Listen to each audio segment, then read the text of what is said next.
Everything he'd left behind had become her problem, just like back when he left Denmark, leaving her mother alone with the funeral home on Bronsoy Square. "Where is he?" she'd asked. The question now echoed in her head. Lydia had known he was alive since before Ilka arrived in Racine, and for weeks she'd stood by watching Ilka struggle without saying a word until she was forced into it.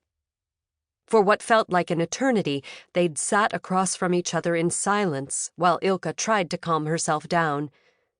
"In Key West," Lydia finally answered. "Living in Artie's house," she added. "So Artie's known about it the whole time?" Ilka thought back to the night she'd spent in Artie's bed. He'd said nothing, even though she had opened up to him, exposed the part of herself that missed her father terribly. But Lydia shook her head. Artie had believed his friend and employer for the past 19 years was dead, that he'd died while Artie was up in Canada fishing. Lydia was the only one who knew the truth. She'd faked a death certificate by copying a signature from the many certificates the funeral home had handled, and she hadn't needed to ask Artie for a key to the house in Key West because she knew it hung on a hook in the prep room. Ilka had shaken her head in astonishment, but Lydia had refused to answer any more questions. "He helped me," was all she would say. Instead, she'd warned Ilka again that the men from her past would return, which was why it had been too dangerous for Ilka's father to stay in the funeral home, and she'd pleaded with Ilka, told her they had to get out of there too.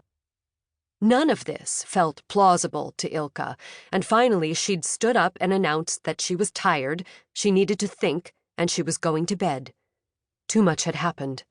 She wouldn't give in and agree to take off at once, even though the fear in Lydia's voice had made her skin crawl, on top of the shock of knowing her father was out there somewhere. She'd rolled into bed praying that all this would somehow disappear during the night, or at least not feel as horrifying when she woke up. But it was every bit as bad today. In fact, she'd half expected the sister would be gone when she woke up. The sister, Lydia, yelled up at her again. Ilka pulled on a sweater and buttoned her pants. Then she dragged out a weekend bag from under her father's bed. She jammed some clothes into it and grabbed her toiletry bag from the table. She had no idea how long it took to drive to Key West, but she was ready to go. Downstairs, Lydia had made coffee and put out crackers, a picture of normalcy that seemed absurd against the backdrop of Ilka's chaotic thoughts. But she took the cup that was handed to her. Her phone rang as she was about to sit down. The hospital. Ilka had added their number to her contacts list after Artie's admission.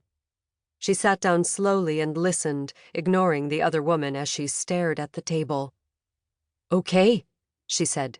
"I understand. Of course you should do whatever can be done, absolutely." She swiped at her damp forehead as she spoke. After hanging up, she said, "The hospital needs the name of Artie's insurance company and the policy number, otherwise they won't keep treating him. And they need an okay from the insurance company or money in his patient account so they'll know they'll get paid." Ilka shook her head. Her thoughts were too foggy, she couldn't think straight. "How much is the bill?" Lydia asked. "Almost $50,000, and that's only for intensive care up to now." It sounded completely absurd to her. Artie was in a coma. What was the alternative if they stopped his treatment? Lydia stared straight ahead for a moment, then turned and walked out the back door. When she returned, she took out a thick wad of bills from the travel bag in her hand and gave it to Ilka. "Open a patient account for him, and tell them we'll be paying in cash until we clarify the situation with his insurance." Ilka stared, her eyes wide open at the thick bundle of $100 bills in her hand. But Lydia ignored her bewildered expression. Truth be told, Ilka didn't want to know where they came from. She didn't need any more loose ends or sketchy explanations. All she wanted was assurance that the doctors would take good care of Artie, and when she got it, she